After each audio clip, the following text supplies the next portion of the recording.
السلام عليكم، كي دايرين؟ لاباس عليكم؟ نتمنى انكم تكونوا بخير ويلقاكم هذا الفيديو وانتم بأتم الصحه والعافيه.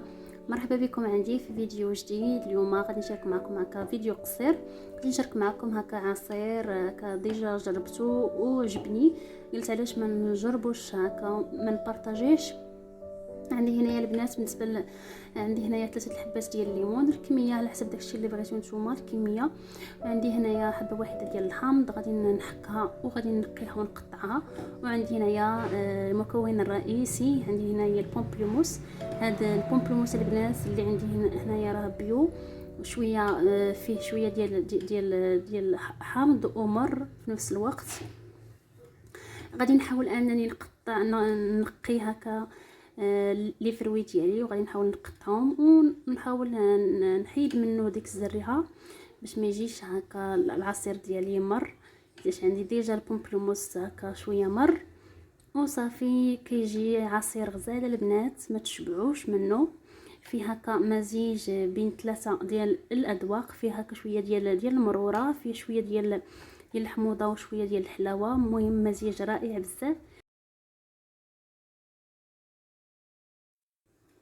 وكاضافه البنات يمكن لكم هكا تضيفوا لهذا العصير وتفننوا فيه. يمكن لكم تضيفوا له شويه الخيار ولا شويه هكا ديال البرغه.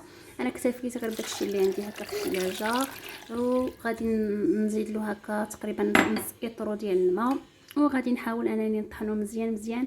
صراحه تشهينا هكا نشربوا عصير واخا الجو بارد البنات، الله يرحمنا. ونتلاقاو مع الشكل النهائي ديال العصير.